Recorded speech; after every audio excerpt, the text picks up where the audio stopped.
اللہ اللہ اللہ اللہ۔ لقمان علیہ السلام ایک اللہ کے ولی گزرے ہیں۔ ظاہرہ رنگ کے کالے تھے مگر اللہ کے ہاں بڑے مقام والے تھے، حبشی تھے۔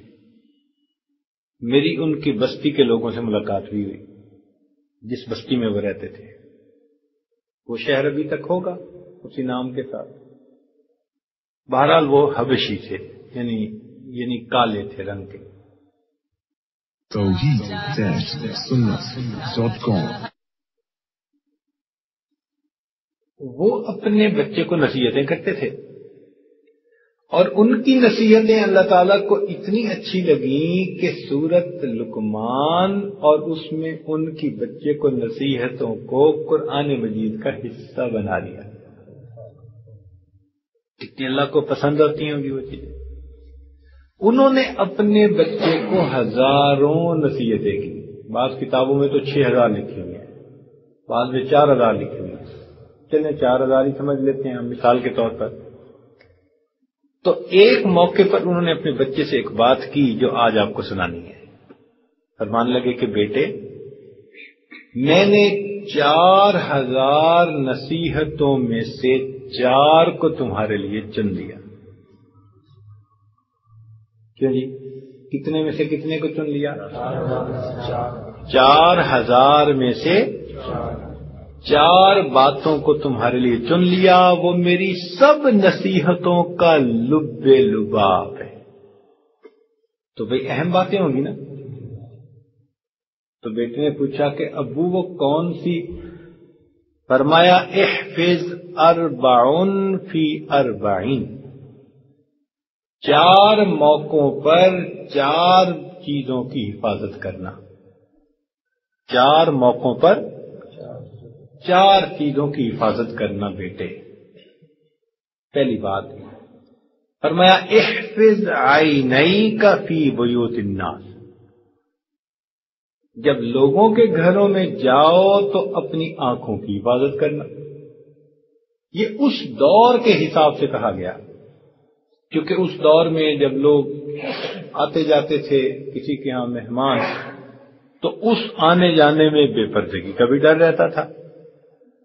آج کل کے دور میں کہیں گے کہ نظر اٹھاتے ہوئے نظر کا خیال رکھنا، کیونکہ آج تو گلی میں بازار میں جہاں کہیں نظر اٹھے گی تو خطرہ ہے کہ آگے سے کہیں غیر محرم ہی نہ سامنے ہو۔ تو مقصد کیا تھا کہ اپنی نگاہوں کی حفاظت کرنا۔ یہ آج کل کے نوجوانوں کے لیے ایک بہت بڑی نصیحت ہے۔ اب مدارس کے طلباء پتہ کیا کرتے ہیں کہ سارا دن تو مدرسے میں رہے بند، عصر کے وقت یہ ایسے نکلتے ہیں جیسے بکریوں کو باندھا ہو نا کسی نے اور چھوڑ دیں تو وہ بھاگتی ہیں، یہ بھی بازاروں کی طرف بھاگتے ہیں۔ ان کا پھر مدرسے میں دل نہیں لگتا، پھر یہ کسی دکان پہ جائیں گے، بازار میں جائیں گے اور وہاں بیٹھ کر یہ تماشا کریں گے۔ یہ جو تماشا ہے نا، اس نے پورے دن کی پڑھائی کے نور پر پانی پھیر۔ جو کچھ حاصل کیا ہوتا ہے نا پورے دن میں مسجد میں رہ کر، وہ عصر سے مغرب بازار کے اندر جا کر بیٹھنے سے پوری کی پوری نعمت ضائع ہو جاتی۔ پھر آ کے کہتے ہیں جی حضرت کچھ بتائیں، سبق یاد نہیں ہوتا۔ کیسے سبق یاد ہو؟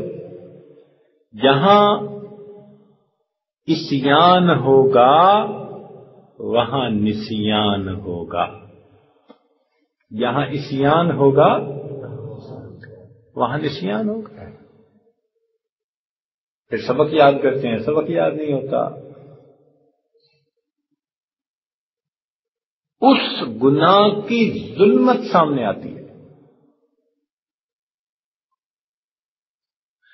تو فرمایا کہ اپنی نگاہوں کی حفاظت کرنا یہ پہلی نصیحت ہے۔ اور دوسری نصیحت فرمائی کہ احفظ لسانک فی مجالس الناس، جب لوگوں کی مجلس میں بیٹھو تو اپنی زبان کی حفاظت کرنا۔ بھئی اکیلے بیٹھ کے تو زبان کی حفاظت کی ضرورت ہی نہیں، اکیلے میں بیٹھ کے تو گالیاں وہی بکے گا نا جو جس کا دماغ خراب ہوگا، عام بندہ تو چپ ہی رہتا ہے اکیلے میں۔ زبان کا مس یوز کب ہوتا ہے؟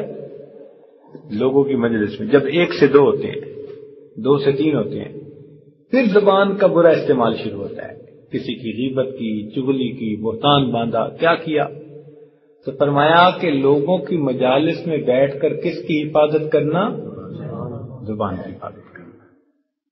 اور تیسرا فرمایا کہ احفظ معدتک علی مائدتک، جب تو دسترخوان پر بیٹھے تو اپنے معدے کی حفاظت کرنا،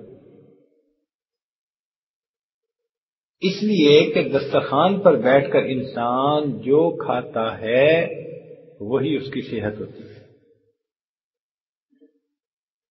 اس کو انگریزی میں کہتے ہیں your health is what you eat, جو آپ کھاتے ہیں وہی آپ کی صحت ہوتی ہے۔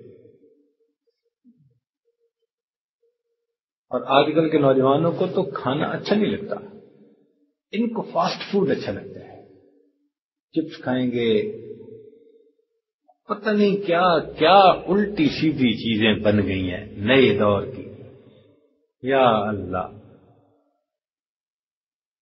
اگر روٹی سالن دو نا تو وہ اچھا نہیں لگتا، یہ کہیں گے ہمیں پوٹیٹو چپس لے کے دیں، اور نئے نئے کھانوں کے ہمیں نام ہی نہیں آتے، پرانے دماغ کے بنے ہمیں نام بھی نہیں آتے، کیا کیا۔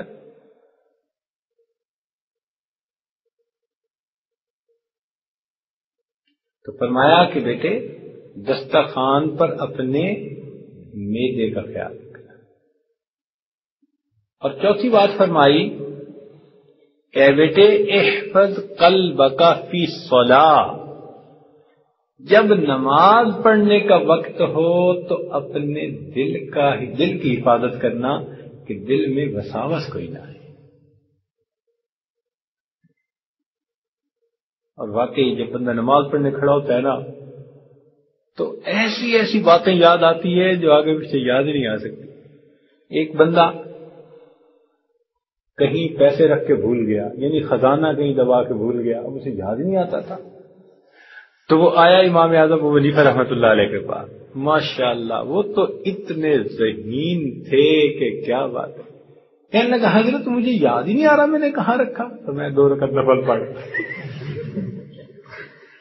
ان کو پتا تھا کہ 2 رکعت نفل پڑھے تو بس فوراً اس کو نماز کا خیال نہیں رہتا، سب باتیں یاد آ جاتی ہیں۔ تو فرمایا کہ بیٹے نماز میں اپنے دل کا لحاظ رکھنا، یعنی خیال رکھنا، تاکہ اس میں کوئی وساوس خیالات باہر کے نہ آ